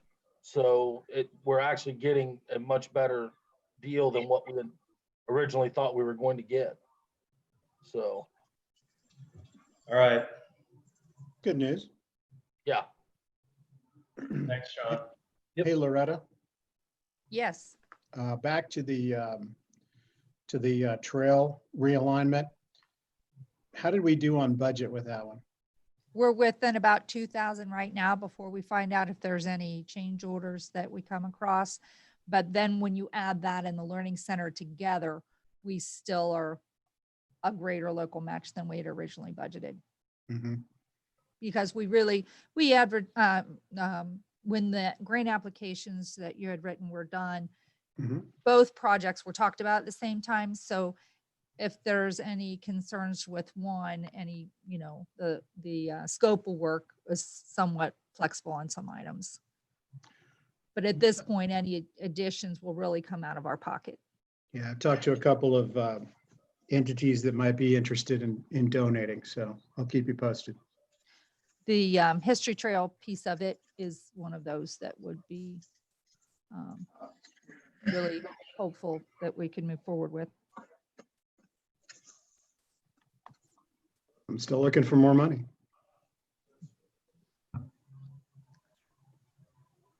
All right. Let's see here.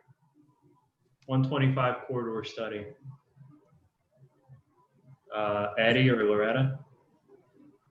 Yep. So the staff comments are all put together. So we'll be reaching out to get a meeting in July, basically a work session. We also forwarded off a draft of the 125 study to the board for review. So we'll be meeting hopefully over the next couple of weeks here to put all the comments together, and then we will forward that along to the consultant to kind of put the finishing touches on everything and move forward with finishing up.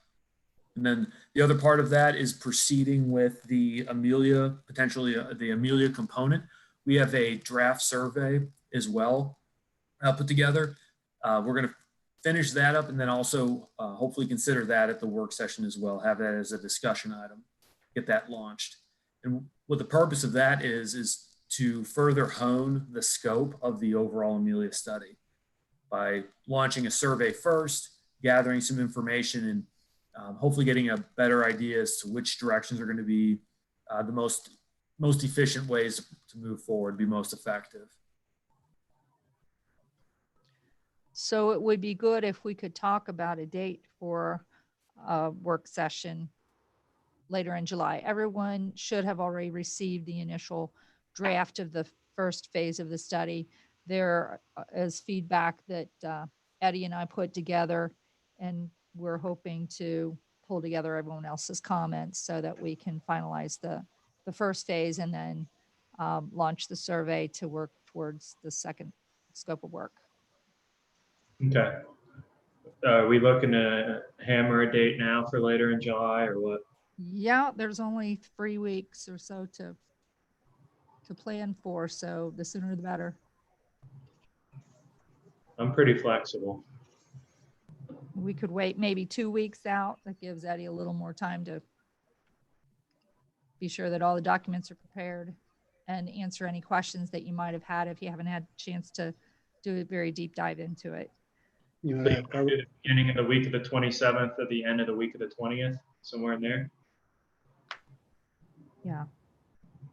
to do the 22nd? Works for me. Works for me. 6:30? Or do we want to do it in the morning? Do we need to have the consultant with us for this one? What I can do is I can, if it works for everyone, I can reach out to everyone tomorrow and figure out. I'm personally a little debilitated right now because I don't have access to my calendar just because I'm doing the share screen on my laptop right now. So it's kind of hard for me to coordinate myself, but I can make whatever work, of course. All right, let's kind of tentatively shoot for Wednesday, the 22nd, and then Eddie, you can kind of hammer out the exact timing there and get back with us and we'll figure something out. Okay, sounds good. But to answer your question, Loretta, I do think that Jay being present would be a good idea. I think so too. So we'll have to make sure it fits his schedule. All right, great. COVID updates. Craig, do you want to lead the way? Absolutely. So things aren't necessarily heading in the right direction. I think right now 40 out of 50 states, I think it's the last I saw, are seeing increases. Ohio last week rolled out a new Ohio public health advisory system where you may have seen on the news where they're color coding states based on data and test rates and those things. So Claremont County is currently in an orange status, which is better than red. So I don't know if you noticed Hamilton County, Butler County, I think Franklin, Cuyahoga, there were a few that were designated as red. And one of the new things that comes along with that designation is mandatory masks use indoor or outdoor if you're less than 6 feet. So we're not at that point yet, but we're hopeful that we stay the course. I know public health is really encouraging people to continue practicing the social distancing, limiting groups, congregating, hand washing, sanitizing, mask, things of that sort. And we're continuing to do that throughout the township and the departments. That's all I have unless you have questions. All right, thanks, Craig. Heron fence repairs. I did receive an email response from Mr. Perrin, and he said that he'll plan on surveying the site next week and discuss with his contractor locating options for the privacy slats that he had intended to install in the fence as well. So hopefully I'll receive another update after he comes out to the site. Great. Can't wait to keep talking about this for another 4 years. Yeah, that's the truth. All right, new business, Debbie. Hi. I request a motion to approve the tax budget for 2021 as presented in the budget hearing. So moved. Second. Mr. Freeman, Yes. Mrs. Batchelor, Yes. and Mr. Kelly. Yes. I request a motion for approval of payment of the payroll for the month of June in the amount of $415,746.41. So moved. Seconded. Mrs. Batchelor, Yes. Mr. Freeman, Yes. and Mr. Kelly. Yes. And I request a motion for approval of the payment of the bills for the month of June in the amount of $204,500.97. So moved. Second. Mr. Freeman, Yes. Ms. Bachelor, Yes, Mr. Kelly. Yes. I just have one thing to add. I knew it. I just wanted to let you know we did receive our COVID-19 funds in the amount of $46,700. Great. And we do have a line, we have to set up a special line account for that, and I've got that set up and the funds are in there. So, okey doke. Thanks, Debbie. You're welcome. Chief Wright. I request a motion to accept the resignation of full-time firefighter paramedic Christina Cruz effective July 10th, 2020. I have a motion. So moved. Seconded. Mrs. Bachelor, Yes. Mr. Freeman, Yes. Mr. Kelly. Yes. Thank you. I request a motion to approve the purchase and installation of a glass barrier in the fire department hallway by Gear and Sons Construction Incorporated in the amount of $2,790. I'll make the motion. Second. Mrs. Bachelor, Yes. Mr. Freeman, Yes. Mr. Kelly. Yes.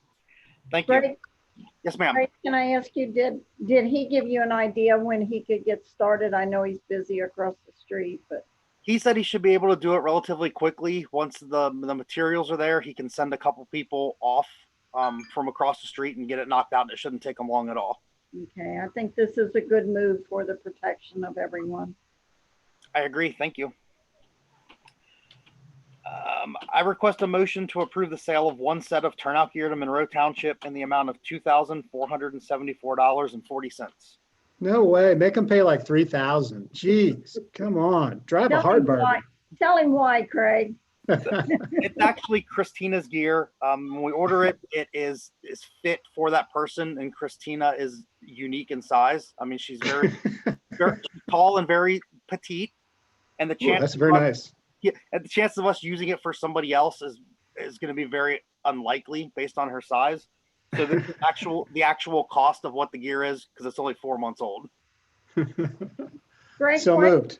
why is she moving and going to Monroe? Her ultimate desire is to be in Texas. That's where her boyfriend currently lives. So she's been upfront with us that she's looking at and applying in Texas. Monroe has It's a lot like Texas, right? They are. They've got somebody out on injury and some other issues with needing paramedics. She works there currently part-time. Oh, okay. She feels that this time it's just a better move for her. Okay. Did you make the motion? I Al? did. I'll second. Mr. Freeman, Yes. Ms. Bachelor, Yes. Mr. Kelly. Yes. Thank you. Loretta. Somebody wake her up. Just a moment. No, I'm here. I'm just, Hey. um, You got like a prod, like a finger. these are the two items already talked about a little bit, so I can just request the motion authorizing resolution 2020-018, which actually also includes the resolution for Batavia Township, a resolution authorizing a sale by internet auction of personal property jointly held with Batavia Township acquired from the village of Amelia. So moved. I'll second that. Mr. Freeman, Yes. Ms. Bachelor, Yes. Mr. Kelly. Yes. Loretta. I request a motion authorizing an agreement with Batavia Township accepting and granting former Amelia Village personal property per the 65-35 percentages as outlined in the ORC. And that is the list that shows exactly the items that would come and be retained by Pierce Township and Batavia Township. So moved. Seconded. Mrs. Bachelor, Yes. Mr. Freeman, Yes. Mr. Kelly. Yes. John. Director John Kohler requests a motion to approve a pay adjustment for Cody Smith effective June 28th, 2020, per the terms of his appointment to the position of maintenance foreman, having completed a favorable 6-month performance review. It's great you're doing those reviews, John. Got it done. Yeah, good. If I can say something about this, he has helped me in so many ways, just being able to handle everything, 90% of everything that we get work orders on, and just being able to pass them off to have him make sure that they get done has been a tremendous help. That's awesome. Good to hear. Okay. Well, then in that case, so moved. I'll second. Mr. Freeman, Yes, Ms. Batchelor, Yes. Mr. Kelly. Yes. it is Cody, you know, we have reservations. We do. That's why we had to wait 6 months. All right. Departmental celebrations and updates. Chief Bachman. Can you hear me? Yeah. All right. I don't know if I have celebrations, but I'm gonna give you some updates here. Let me thank Loretta for getting those vehicles from Amelia over to us. As you know, we run these police cars about 160,000 miles. We have one of it that's about ready to rust out. So these 4 vehicles will be a nice addition to our fleet. I want to thank my police department. As you know, last month we had protesters that were scheduled to come out to Eastgate, scheduled to come out to our Walmart, scheduled to come out to Bethel, which they did. Officers were told their time off was canceled, no vacation unless it was pre-planned. And they all did a great job in assisting with the mutual aid that this county has. We were there in Bethel, 5 officers to assist. Every department that could provided many officers, so it was a good showing from the Clermont County law enforcement segment to all help out one another. You know, Bethel probably has maybe 6 full-time officers. So of course, when you're expecting a couple hundred people, everyone needs to help out, and they did that. So thank you to everybody. Citizens of Pierce Township have been great. They've been dropping off food, lunches. I get phone calls, emails that show their support during these trying times. So I just want to say thank you to them. It's been great to have their support. And this again affirms this is a nice place to work. I want to say thank you to Randy Page and George Carpenter. They are motivating, I shouldn't say motivating. They are asking how we're doing on the Brewer Memorial, and I have to meet with Jamie. I haven't because of COVID-19, but that is on my list this week. So thank you for keeping that as the park progresses, for keeping that monument on the forefront of everybody's mind. And then lastly, you all have shown great support and to the police banquets in the past. Sadly, this year it's going to be held on the 29th of July. There was a lot of discussion, should we have it? It was postponed from May because of COVID-19. And the latest is because of the uptick in the COVID-19 virus, that's going to be for police officers only on July 29th. So I know Trustee Batchelor is on the selection committee, has shown her support. You have all been there in years past. I've gotten a table. Sadly, you will not be able to attend, and it'll be me and some officers this year. But I know you are in support, so I will pass that on to everybody. And that's my updates, and I am done. Thank you. Thanks, Jeff. You're welcome. Thank you, Chief. Chief Wright? On the fire and EMS side, I echo what Chief Bachman said. I mean, I had the opportunity, all the fire chiefs came together and assisted Bethel Tate Fire Department with some planning for their protest. We've had our fair share of unfortunate incidents the last few years, and a lot of our neighboring departments have assisted us. So it was a great opportunity for us to go help out another community and pay that forward. On the ambulance wreck, I did hear from the adjuster today. They have determined that they're going to total the chassis. The box, the ambulance box is fine. So they're looking at remounting that onto a new chassis. I did work with Horton shortly after the accident to secure the chassis because those are in short supply due to COVID and manufacturing shutting down. So hopefully that'll speed the process up a little bit. We don't have any time frame on that. Lastly, I want to give a huge shout out to our police and service department. Last week, we had a structure fire on Locust Hill in the middle of the afternoon when it was extremely hot. We got a report of possibly somebody trapped, and most of our police officers that were on duty that day responded. Detective Hott, Investigator Schultz, Lieutenant Berkey, and Officer Wade all responded to assist and do what they could. They helped with getting water for our firefighters. They helped pull hose lines. And even once they left, let us know if we needed anything that we could call them and they'd be there for us. Unfortunately, during the middle of the fire, a pop-up thunderstorm came. We got drenched. Our equipment got drenched. It got muddy, and we didn't want to load it back onto the truck. So a phone call to Mr. Kohler, and he brought a truck down past the time when he should have already been home, stayed at the scene so we could load fire hose and equipment into the truck, and then brought it back to the station and stayed there with us and even helped us clean it and reload it. So a huge thank you to both of them. I think it demonstrates the help that we all provide each other all the time, and it is greatly appreciated. Craig, if I can just add, over the years, it hasn't always been this way with the departments working together. I commend all of you for the work that you do and help each other. And it's just such a more family atmosphere, I feel, around here than in years way past. So thank you, John. Thank you, Chief. Tell all of your people, I will say on behalf of the trustees, we appreciate all that you do for each other. Thank you. Great. So that's all I know, Bonnie. I came in late to the party. Everybody's getting along when I came in. It was nice. Well, when I got here, John was still a problem, but that's not changed. Well, that's never going to change, Alan. I know. There's I no missed it. I in team. There's no Well, I in team.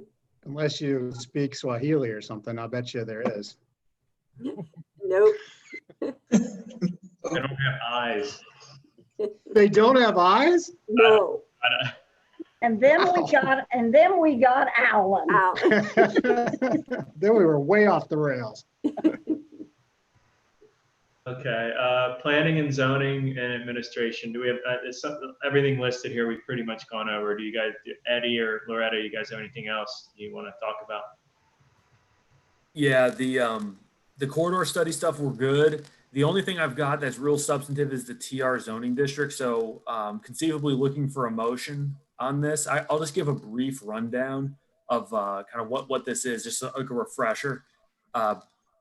And this was emailed out today, and a couple hard copies are printed and everything, but I can give you kind of the gist of everything you need to know.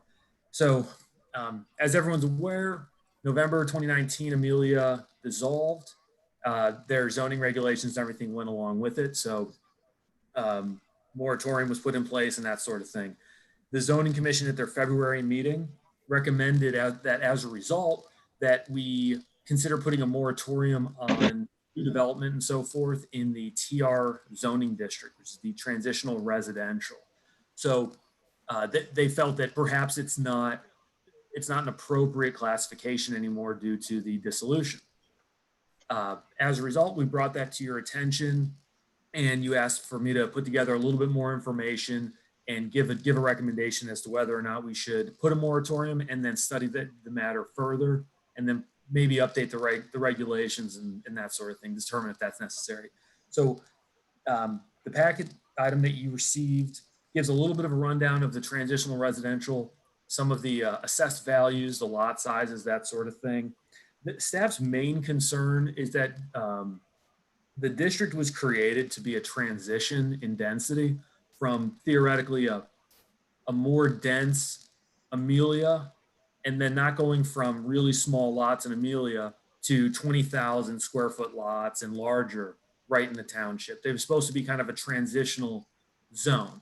But what ends up happening, it looks like the district actually allows smaller lots than what would have been created in Amelia. So Amelia theoretically has 10,000 square foot lots in the East Ridge subdivision. Transitional residential district would allow 7,000 square foot lots. So it's actually potentially more, could be more dense. That is something that it looks like it is advisable to look into further. A lot has happened since 2010 when the TR district was initially established. So it probably is justified. What I'd recommend is basically if you were to pass, or if you were interested in us putting together a moratorium resolution for you, some of the items would include a pause in the creation of new TR zoned land. So what you have right now, it would freeze. The creation of lots under 20,000 square feet would be frozen. Some exemptions that we would allow would be if you already have a house, you can put additions on. You can add accessory buildings. If you have a 20,000 square foot lot or larger, you could build a home, even though it's in the TR district. The main thing, my understanding what the zoning commission was concerned about was essentially a proliferation of these 7,000 square foot lots or more land turning into TR, post Amelia's dissolution. So if you'd like, I can answer any questions you might have.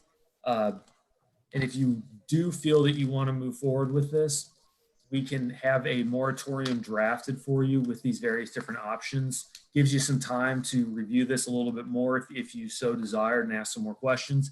And we could have that prepared for your next meeting as well.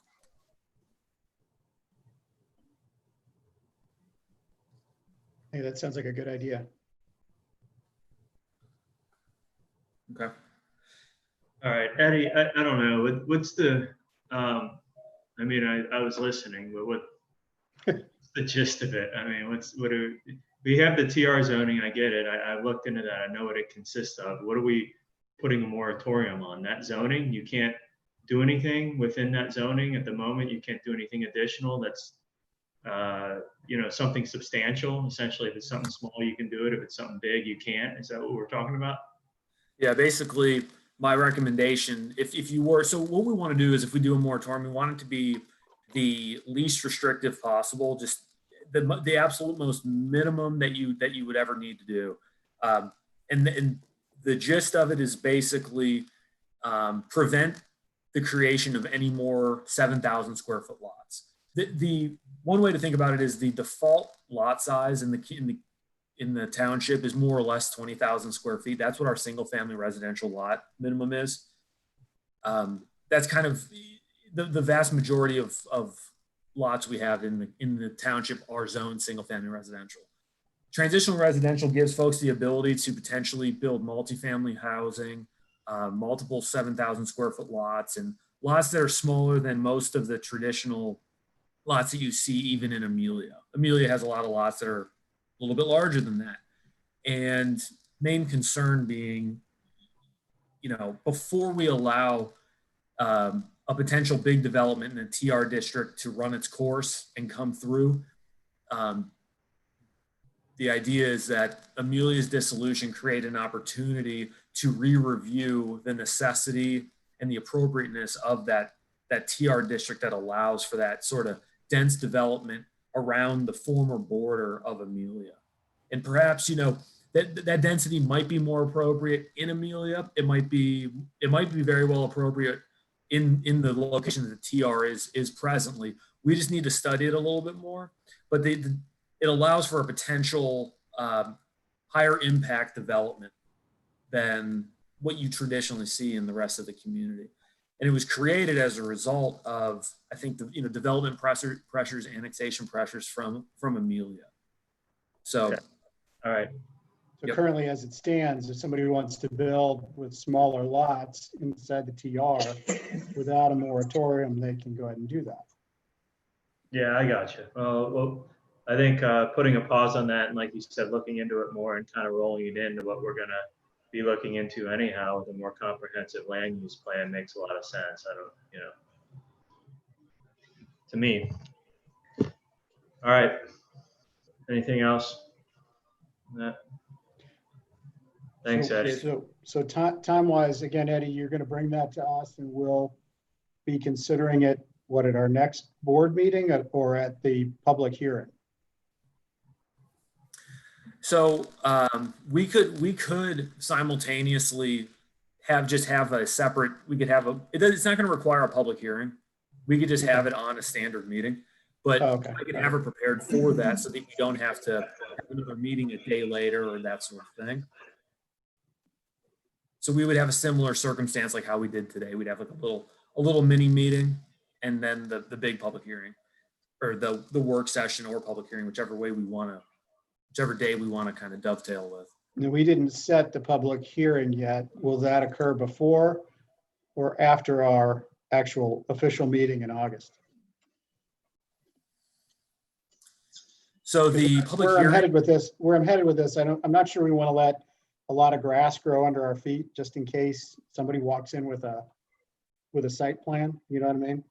right. What we could do is we could get it prepared for potentially the day, the 22nd, if we decide that that's when we're going to have that work session. And so the day of the work session, we could also have a meeting, just a brief meeting to consider this moratorium if you'd like. That sounds good to me. And so I think it'd probably be best to have a motion just directing me to proceed, and I'll work with Tom and Loretta to get it crafted and get something to you. All right. So do I have a motion directing Eddie to proceed on drafting a moratorium for the TR zoning? So moved. Second. Debbie, what does it mean? I've got Alan made a motion to direct Eddie to proceed drafting the transitional moratorium. Good job. You got that out of all that? Jeez. Yeah. Good work. You thought she was asleep. So I did good? Yes. You did great. Okay. Mr. Freeman? Yes. Mrs. Bachelor? Yes. And Mr. Kelly? Yes. Okay. All right. Moving on to other business. Consider candidates for appointment of alternate to zoning commission.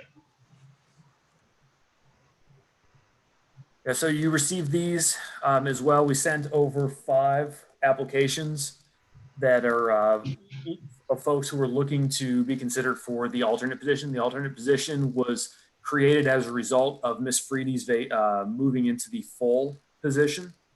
So you have those 5 applications in your packet. So if you'd like, make a motion to potentially appoint one of those people. Well, I've reviewed them, and my inclining is to lean toward, I believe, Ann Campbell.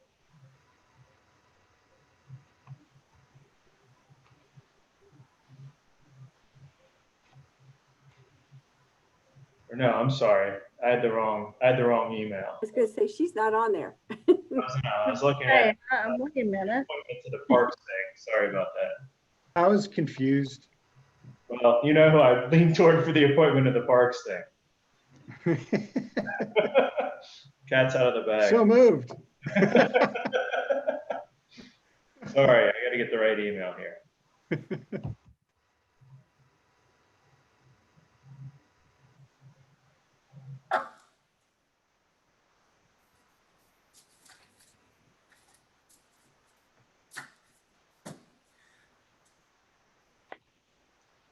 I don't have my email or the sheet in front of me. Would you like so I have Eddie to read apologize. you? Would If you like could, Eddie to please. read the list? Yeah, if you could. I don't have it in front of me at the moment. Sure. Yes, so the 5 applicants that we have are Beverly Gongor, we have Cassidy Longbottom, Denise Randall, Jeff Higgins, and Leroy Miller. And I can see when that email probably, I believe it went out on Thursday, July 2nd. Okay. the various different resumes and everything is attached. I believe Gongwer was on the zoning committee in Amelia, correct?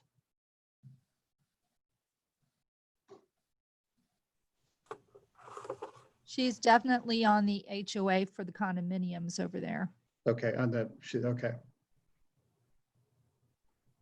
Yes, I believe she's been president for about six years there. Okay. All right.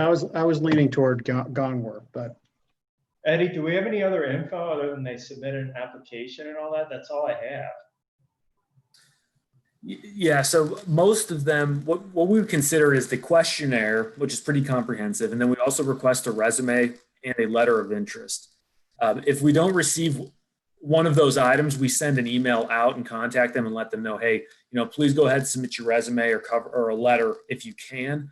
And in not all cases do they submit all three items. All the applicants did submit at a minimum a questionnaire, but I think that most all the applications did include all three components. Okay, well, if you I gotta be frank, I'm a bit remiss here. I need a little more time to review this personally, I think. I'm sorry. I know you put this over a few days back, but I haven't reviewed this much yet personally. I looked them over, but quite frankly, I'd like to do more due diligence on a couple of them. And try to just fill in some gaps. But can we push it back to, can we do this appointment when you don't really need it? So we could push it back to either our August meeting, or we could push it back to whichever comes first, the public hearing, right? The 22nd. 22nd. It's not much Yeah, longer. we could do either one, yeah. Which one would you prefer? Are you asking my opinion or? No, I don't care about your opinion. Of course I'm asking your opinion. And then he doesn't give it to me. Geez. Oh, well, that's fine. There's no rush. I mean, we have an alternate, and we don't have a meeting in between now and then, so there's no rush. But I think the 22nd, we'll have a couple items on the agenda in that case, in addition to the work session. So. Yeah, No, I feel comfortable doing that. If we could wait, because Debbie took me out of town for a few days. So. Oh, blame it on Debbie. It's Debbie's fault. Okay. She drove, so it has to be her fault. It's not I like see how you are. going on, up It until now. was so crowded down there. You couldn't even move in Tennessee. Amazing. Okay, well, that's Okay, so we'll push it to the 22nd then? Yep. All right, cool. Do you Well, the want great to thing is add the parks? we got a head start because we already know who Nick wants for the park committee. That's true. That's why I was saying, should we put both of them on there then? Yeah, go ahead. Why July not? Because we still have to figure out where Bonnie and I are on the subject.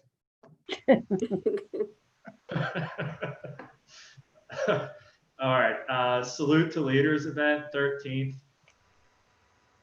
Yeah. I just want to make sure everybody got the latest memo. It's been revised again, and I don't know if I'm the only person that got the script for the evening, where they reached out to presenters, I believe. So